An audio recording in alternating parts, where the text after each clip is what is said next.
aquí estoy nuevamente con ustedes y con mi querido doctor Camilo Albornoz con temas de actualidad para el día de hoy, que ya los tenemos vistos, que obviamente va a ser COVID-19, vacunas y todo eso. Bienvenido, Camilo. Buenos días, Irene. Pues sí, es que hoy el problema es que la actualidad es lo que nos está empujando a llevar estas tertulias. Sin embargo, sí que la semana que viene quiero intentar ver si hablamos un poquito sobre un tema que ha sido muy polémico, que es el triaje. Muy bien, Lo hablaremos. Si tú sabes lo que es el triaje, es Sí. ese método por el cual se elige en una guerra Sí, señor. qué Sí. pacientes se atiende y qué Entran no. y no. Y es que el problema es que ha vuelto otra vez a surgir a la actualidad el problema del triaje con lo de las unidades de cuidado intensivo. No solamente aquí, en muchos otros países están en esa polémica. Pero los puntos, digamos, candentes que han surgido estas últimas semanas, 10 días, ¿sí?, sobre el COVID son muy interesantes. Por un lado está lo del problemita que tenemos con la vacuna de AstraZeneca Oxford. Sí. Con lo de los mayores de 65 años sí, los mayores de 65 años no. Sí, acuérdate que hace unos 2 programas estuvimos hablando sobre ese mismo punto. Y estuvimos hablando de que traje yo aquí los trabajos publicados sobre la fase 3 que hacía AstraZeneca, diciendo que en los mayores de 65 no solamente iba bien, sino que habían encontrado una mejor respuesta inmunológica que en los menores de 65. Y ahora dicen que no. Y ahora no, es la Europa la que dice que no. Ah, Que es menores Europa. de 65 años, no, porque no les convence. Sin embargo, la OMS dice todo lo contrario. Dice mayores de 65 sí, porque tienen muy buena respuesta inmunológica. ¿A quién le creemos? Ese es el problema. ¿Y a qué, Entonces, a qué podría deberse eso? Debe haber una razón que no es científica. Yo creo que esto es un problema político que científico. Y que le están utilizando decir, mira, ¿sabes qué? Como no nos quieres dar tu vacuna, pues la vamos a restringir. A no ser de que tú me des toda la vacuna que yo te pido y entonces la restringimos.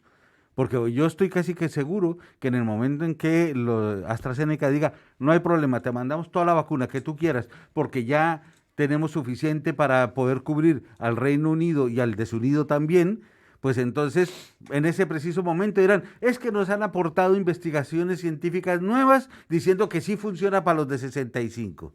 Lo dejaremos eso en el tintero porque a lo mejor dentro de algunos programas volveremos a hablar de esto porque esto es una profecía y diremos que lo dijimos aquí. ¿Ves lo que yo dije?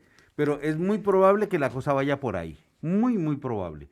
¿Sí? Y es un método de presión que están utilizando, porque evidentemente, por ejemplo, con las otras vacunas los tienen pilladísimos, ¿no? Y los tienen pilladísimos con el asunto de que como muchos de las cláusulas son confidenciales y no las pueden dar y tenían que aguantarse a lo que les tocaba, pues muchos medios de presión no va a tener la Unión Europea para que Pfizer, para que Moderna, para que otros. Sin embargo, con la aprobación de otras vacunas, muy probablemente vamos a ir cubriendo huecos importantes. Claro. ¿Sí? Yo la verdad te digo, te soy muy sincero, la de Janssen con un 60% de eficacia, esa no va para el baile. Como que no me seduce mucho la idea. Sin embargo, el problema es que la idea sería, pienso yo, tirarle por la Sputnik, que nos queda más cerquita, sí. Y eso que ellos han puesto como condición de que se fabrique en España. Pero como están las relaciones diplomáticas con Rusia en este momento, yo lo veo un poco jorobado. Una alternativa importante sería lanzarse por la vacuna china. La Sinovac. Hay dos vacunas en China. La Sinovac es la que está más, la que ya está comercializada y que presenta unos niveles de cubrimiento y de eficacia que son similares a las de las otras. Entonces podría ser una muy buena alternativa y además que la logística de manejo es mucho menor. Pero a saber cómo están las cosas con los chinos, ¿no? Porque esa ya la están poniendo en algunos países latinoamericanos y parece que la cosa va bien con ellos. ¿Sí? Entonces, ahí es cuando ya una vez todo esto ahí, ¿no? Dice, porque es que, mira, el problema es que en estos últimos 3 o 4 días en los noticieros se está meneando mucho la movida con lo de los protocolos. Sí. Mira, protocolos son protocolos. Cada país decide qué considera prioritario. ¿Te acuerdas que también en algún programa anterior estuvimos hablando sobre esto a manera de anécdota? Sí. A manera de anécdota. Pero, por ejemplo, sabemos que el protocolo ruso dice, primero el ejército, punto. Cuando hayamos terminado con el ejército, empezamos con los viejos, después con los no sé qué, ¿sí? En otros países el protocolo es, por ejemplo, en Taiwán o en Japón, primero los jóvenes, ¿sí? Y después la gente mayor. Pues ¿por qué? Porque ellos consideran que es más importante, pienso yo, salvaguardar a la salvaguardar gente la mano de obra, salvaguardar la gente que está estudiando, algo así como el futuro del país. Futuro del país. Los viejos ya han vivido, claro. y mientras no sean un punto de riesgo importante, porque mira, seamos sinceros, la gente mayor, ¿dónde son un punto de riesgo? En las residencias. Sí, ¿dónde están casi todos centrados ahí. Sí, señor. La gran mayoría están centrados ahí. Los que no son grupo de riesgo son justamente los que no están en esos sitios donde una diseminación rápida puede darse. Sí, señor. ¿Sí? Entonces, en algunos países han pensado eso. Y esto viene también porque hace 2 días salió en el noticiero un virólogo, epidemiólogo, varios, algún ólogo de estos que habían hecho una reunión de expertos donde habían propuesto o le habían mandado al gobierno una propuesta de cómo debería ser las prioridades del protocolo de vacunación, etcétera, etcétera, etcétera. Sí. ¿Mm? Y entonces ellos decían que el protocolo que ellos proponían empezaba más o menos algo similar a lo que ya se está haciendo. Empezar con los más mayores, empezar con los que tengan factores de riesgo, los de inmunidad, no sé qué, Y yo, para mis adentros, pensaba, pues sí, este tipo de protocolo me parece muy humanitario, porque era lo que él pensaba. Él decía que es muy humanitario, hay que pensar en los que tienen más riesgo de morir y todo ese tipo de historias. Pero uno se pone a pensar, por ejemplo, en la otra cara de la moneda. Los que piensan es más importante que los que están comenzando a vivir, que los que son mano de obra, los que son los intelectuales de hoy y del futuro, es mejor salvar a esos primero que a los otros. Pero todo es tan humanitario lo uno como lo otro. Pero humanitario ahora, pero a ver, a lo mejor me equivoco, tengo entendido que en los momentos más rudos de la pandemia, en los hospitales, si te llegaba un mayor de 80, 85 o casi 90 años con el COVID bien avanzado, él no pasaba, el triaje, pasaba otro que tuviera más posibilidades. Pero el triaje no estaba determinado básicamente por la edad, que fue lo que difundió mucha gente. El triaje estaba basado básicamente por las comorbilidades. Entonces, las comorbilidades determinaban la posibilidad de supervivencia. Entonces, porque eso se ha visto ya muchísimas veces. Acuérdate la señora esa de 102 años. No, y una monjita que salió de 100 y pico, exacto, que salieron divinamente de su COVID, que pasaron por su cuidado intensivo e inclusive tuvieron que ponerlas en respirador una temporadilla y salieron adelante sin problema. Pero es que eran personas mayores con muy pobres comorbilidades. O sea que sus posibilidades de sobrevivir eran mucho mayores que probablemente la de uno de 80 que tuviera una cardiopatía, tuviera un EPOC, etcétera, por el estilo, que sus comorbilidades disminuían notablemente las posibilidades de supervivencia. Precisamente porque esto se ha vuelto a generar, esta misma conversación se ha vuelto a generar en los noticieros, aunque no con la profundidad y la insistencia de la primera ola, ¿sí? Pues la gente sigue sin entender qué es un triaje. Y el triaje no es un problema de humanidad, es un problema de probabilidades. El que tenga más probabilidades, independientemente de su la edad, es el que pasa. Es el que tiene que pasar. ¿Sí? Okay. ¿Por qué? Porque los recursos, y ya nos estamos metiendo en el tema de la semana, los recursos son limitados. Okay. Si tuviésemos recursos ilimitados, le haríamos el intento a todo Cristo. Créeme, hasta el que esté boqueando se le hace el intento. Pero los recursos no son ilimitados. No lo hay. Tanto el personal como el personal que esté entrenado adecuadamente, como el número de camas, respiradores, medicamentos, etcétera, son limitados. No hay ya me acordé cuál era la canción. no hay cama para tanta gente. No, nos reímos, pero la verdad no hay cama para tanta gente. Ya me acordé de la canción. Búscala por ahí a ver si en algún momento la ponemos. No hay cama para tanta gente. Y es que no hay respiradores para tanta gente, no hay intravenosos para tanta gente, no hay medicamentos para tanta gente, y hemos visto incluso que ahora no hay vacunas para tanta gente. Es decir, de aquí a que vacunemos 7.000 millones de personas en el mundo, tú sabes lo que nos vamos a demorar. Además de que humanitariamente se está viendo, se está viendo que los países ricos son los que se están vacunando y los países pobres están comiendo mucho de lo de aquella. Sí. Así que eso también hay que tenerlo en cuenta. Ahora, todo esto, días después, ayer o antier, no lo recuerdo muy bien, salió un señor entrevistado por la de la mañana. Y entonces este hombre se expresaba que él era parte del comité que decidía los protocolos de vacunación, que entonces le decía, pero es que ese comité no lo conoce nadie. Y le dice, ¿cómo que no lo conoce usted? No, sino que entre en la página, ahí están los nombres de todos, ahí dice quiénes son, no sé qué. Y entonces él explicaba ciertas cosas que las hablamos aquí, ¿sí? Que las hablamos aquí. Y las hablamos aquí ¿en qué sentido? En que, ¿te acuerdas que dijimos en algún momento, no va a haber vacunas para todo el mundo? No, lo dijimos.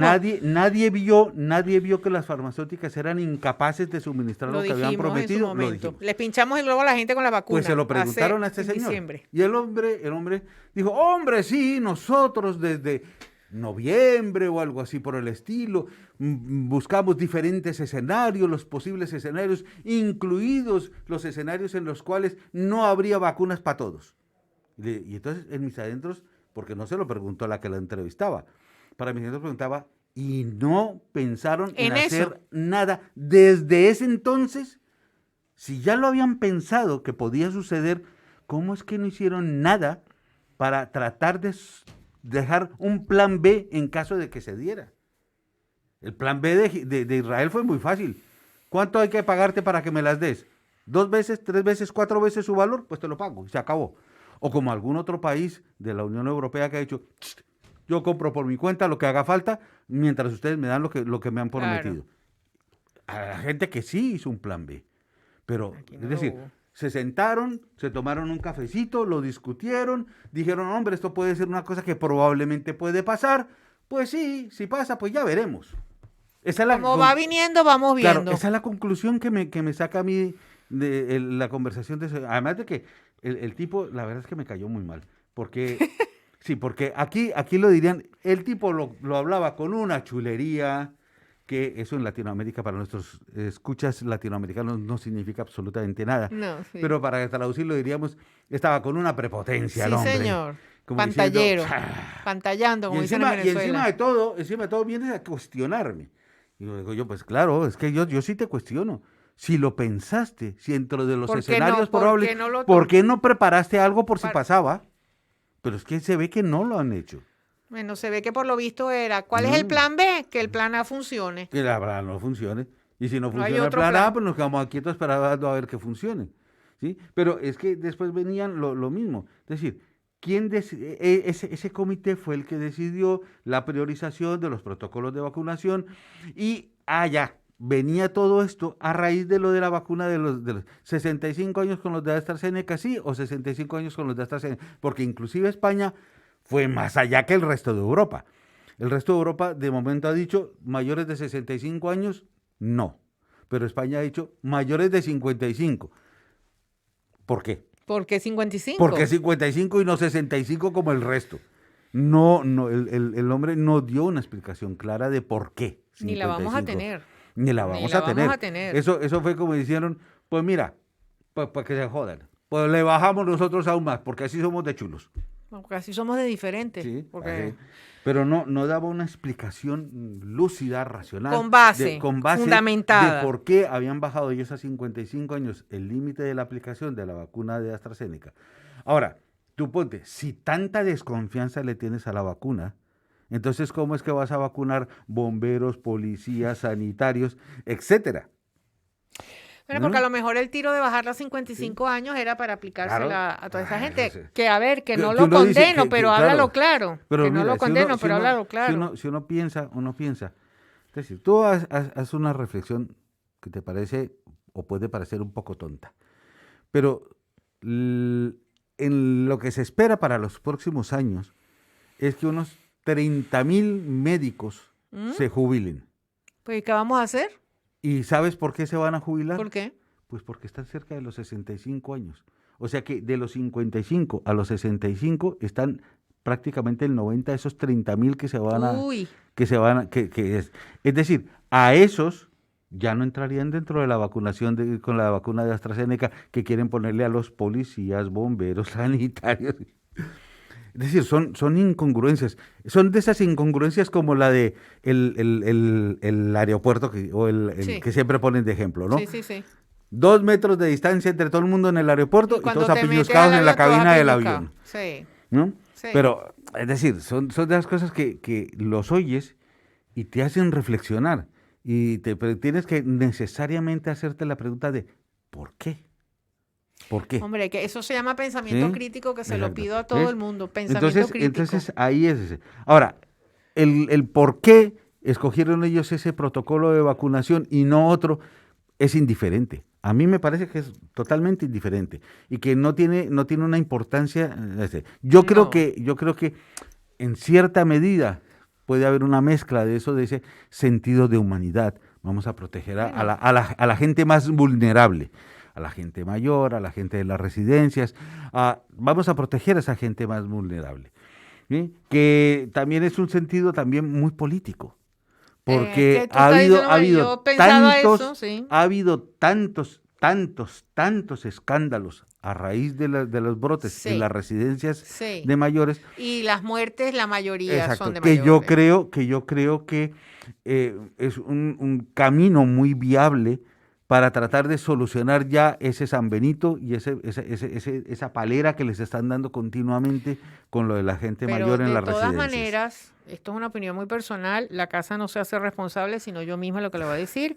El protocolo no le va a lavar la cara a la gestión que se haya realizado de la pandemia. Claro que eso también es muy cierto de que así como ha surgido todo este tipo de problemas en las residencias de mayores, ha mostrado que el manejo, la administración de las residencias de mayores terrible, es horrorosa. Es terrible. Es horrorosa. Terrible. Te dan unas ganas de salir corriendo, de no irte para una residencia de mayores ni a la de 3. Bueno, mi padre Yo me lo ha me voy dicho. para la Florida. Mi padre me lo ha dicho, olvídate jamás para allá, jamás. Claro. Ni tú ni nadie. Yo jamás. te digo una cosa, yo me voy para Florida. Sí, eso sí, créeme. Por lo menos allá las residencias de mayores tienen un ver. Pero eso sí, se te van a comer la pensión enterita. Completitos. ¿No? Pero bueno. Y el otro punto que traía es que, mira, hemos visto la primera ola. La segunda, hemos la visto tercera. la segunda y estamos chupándonos la tercera. Pero vamos para la cuarta, Eso. mi amor. Entonces me llegó, estaba leyendo, eso de que estás leyendo unas cosas, de eso que de pronto encuentras un link, ¿no? Sobre predicciones algorítmicas, matemáticas, tal, y me fui al link, ¿no? Y me pareció de un interés increíble. Son unos chicos gallegos, matemáticos, no son médicos, son matemáticos, ¿sí? Que han hecho unos algoritmos de simulación matemática del comportamiento de la pandemia en las diferentes olas. Con lo cual, no solamente les permite pronosticar más o menos para cuándo se va a dar, sino cómo se va a comportar esa ola epidémica. ¿Y qué te decía el link? Y entonces ellos lo que hicieron fue que aplicaron su modelo matemático a la primera ola en Galicia y en España, aplicaron su modelo matemático a la segunda ola en Galicia y en España, y después en Portugal, ¿sí? Y resulta que el modelo matemático, incluido la tercera ola, es que es calcaíto en la realidad al modelo matemático. ¿Sí? Y entonces la cuarta y quinta y ellos sexta. dicen que va a haber una cuarta ola inevitablemente, y sus razones son simples. ¿Sí? Por una parte tenemos que para el verano no va a estar vacunado el 70%. No, lo que decían, no. Ni por asomo. Si no llegamos todavía al 2%, de aquí a coger ese otro 68% lo veo muy difícil. Por otra parte están las mutaciones. Las nuevas mutaciones son mucho más contagiosas que las anteriores. Son tan mortales, pero son contagiosas. Es que ahí es donde viene el problema, porque ahora en la británica han surgido dos variantes nuevas, la de Liverpool y la de Manchester, que se llaman Eric y Nelly, y parece que Eric sí es más peligroso. Ay, mi madre. ¿Sí? Y ellos también le añaden a eso, se llaman los supercontagiadores. Cada vez están apareciendo más supercontagiadores. Sí. Con lo cual ellos han hecho un modelo matemático de predicción de una cuarta ola que donde se cumpla como las otras anteriores predicciones matemáticas, agárrense de los machos porque lo que se nos viene encima no va a ser poco. Mira, vamos a darlo aquí con la cuarta ola porque yo quiero terminar el programa con algo más ligero, mi amor querido, porque el domingo es el Día de los Enamorados. Y a ver, yo quiero que la gente pues ese día respire un poquito, con la mascarilla obviamente, con la distancia de seguridad, pero que celebren el Día del Amor, como dicen en Colombia, el Día del Amor y la Amistad, que también lo dicen en Venezuela. Y bueno, a ver, abrieron la hostelería, vamos a salir con precaución todos, que sepan que lo que decimos aquí, lo que trae documentado mi querido Camilo, se cumple, tristemente se cumple, esas profecías que lanzamos aquí se cumplen, o sea que va a haber una cuarta ola, por lo cual les pido que celebren con responsabilidad, que el ocio sea responsable y que tenga mucha conciencia social.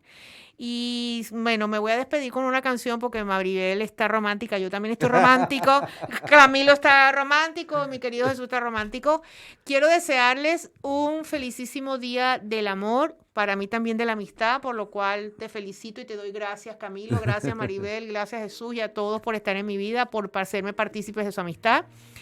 Que no se olviden que esto va a pasar en algún momento, aunque venga la cuarta ola, que el amor tiene que privarnos por encima de muchas cosas. Dejemos de pensar con odio, con ira y tratemos de ver las cosas con el lente, no rosado, porque nada es rosado, pero a través del amor.